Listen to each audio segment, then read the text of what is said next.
बिस्मिल्लाहिर्रहमानिर्रहीम। दोस्तों, आज हम आपको हज़रत अय्यूब अलैहिस्सलाम की ज़िंदगी का वाक़या बयान करेंगे।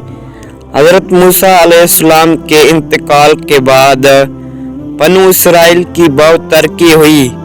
उसके बाद आस्ता आस्ता उनमें इख्तलाफ पैदा हो गए और अल्लाह ताला के बताए हुए सही वास्ता को भूलते गए।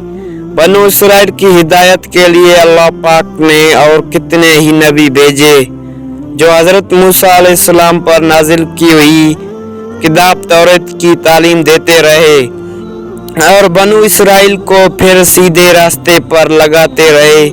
हज़रत अय्यूब अलैहिस्सलाम भी उन्हीं पैगंबरों में से एक हैं जो बनु इसराइल को तौरात की तालीम देने के लिए तशरीफ़ लाए थे। हज़रत अय्यूब अलैहिस्सलाम अल्लाह ताला के बड़े साबिर पैगंबर गुजरे हैं। आपका जिक्र भी कई जगह कुरान मजीद में मिलता है। आप बड़े ही मालदार खुशहाल थे और आपकी बहुत सी औलाद थी। आप अल्लाह ताला की नेमतों पर हर वक्त शुक्र अदा करते थे। हर तरफ खुशी खुशी थी, रंजो फिक्र अंदेशा का कहीं दूर दूर तक नामो निशान नहीं था।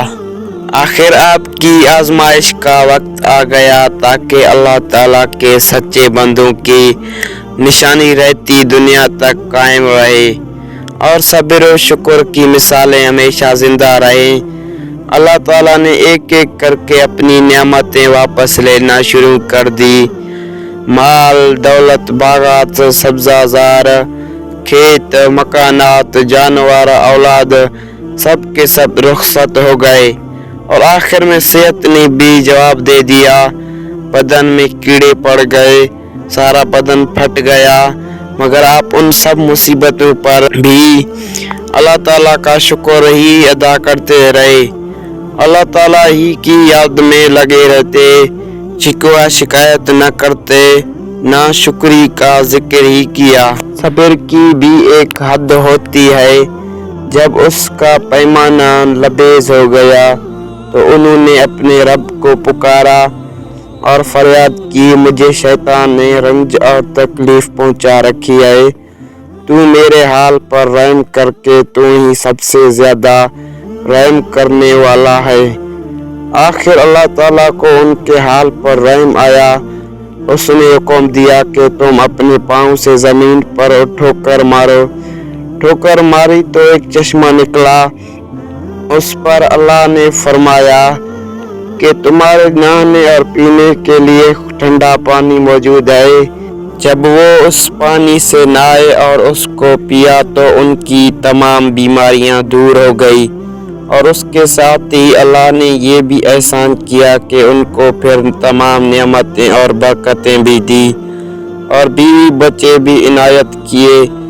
बेशक हज़रत अय्यूब अलैहिस्सलाम बड़े सब्र करने वाले थे। क्या ही अच्छे बंदे थे जो हर बात में अल्लाह की तरफ दौड़ते थे। अल्लाह ताला हम सबको हर आजमाइश और इम्तिहान से बचाए। लेकिन अगर कभी कोई मुसीबत आ जाए तो उसको अल्लाह ताला की तरफ से अपने बुरे कामों का एक इम्तिहान समझना चाहिए और अल्लाह के प्यारे नबी हज़रत अय्यूब अलैहिस्सलाम की तरह सब्र करना चाहिए और उस हाल में अल्लाह ताला का जिक्र और उसकी तारीफ करना चाहिए कि ये बड़े इंसानों और बड़े सच्चे बंदों की निशानी है। अल्लाह पाक हम सबको सब्र और सबात और हर हाल में अपने मालिक के हकीकी की तारीफ करते रहने की तौफीक अता फरमाए। आमीन।